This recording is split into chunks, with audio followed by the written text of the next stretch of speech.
Many businesses have, of course, been very hard hit by the pandemic. We've talked an awful lot over the past 11 months about the issues facing, retail and restaurants, but the same issues very much apply to Canada's largest movie theater chain.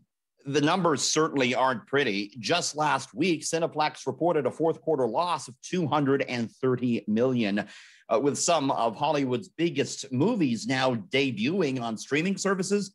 There's been plenty of speculation about Cineplex's future. I spoke with the head of the company, and he believes moviegoers will return someday, but he admits some changes could be in store. We continue to evaluate our situations, and, if we have two theaters that are very close by and one is, mediocre and the lease is coming up, we will relook at those situations. But we want to make sure that Canadians have the best entertainment experience, and that, is our focus, which has been that way.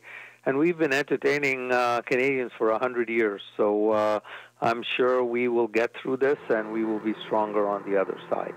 And one more interesting note about Cineplex, the company has also reached out to health officials in some provinces and offered up its movie theaters as potential mass vaccination sites.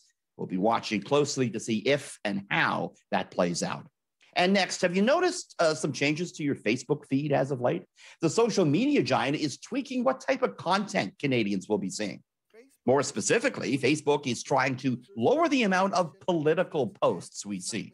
CEO Mark Zuckerberg admits the biggest complaint he gets is about the amount of political debate and bickering among Facebook users.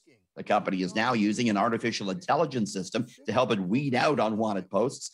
But COVID-19 information will be exempt from the time being. Of course, Facebook has been accused of not doing enough to combat election-related misinformation over the years. Well, today is a statutory holiday in most provinces, and that means a 4-day work week for many. Well, one big country is now considering perhaps making that a permanent type of schedule. India's government is working on new labor codes, which could give companies the ability there to greenlight 3-day weekends. There is a bit of a catch, though. Employees would still have to work the same number of hours, so they would just need to cram them into 4 days instead of 5. The negotiations are somewhat complicated because the average work week in India is officially 48 hours, which would mean 12-hour days. On top of that, many employees are already working more than 5 days a week. The idea of a 4-day work week certainly is new. Microsoft actually tried it out recently in its Japanese office and found that worker productivity went up 40%. Richard Southern, City News.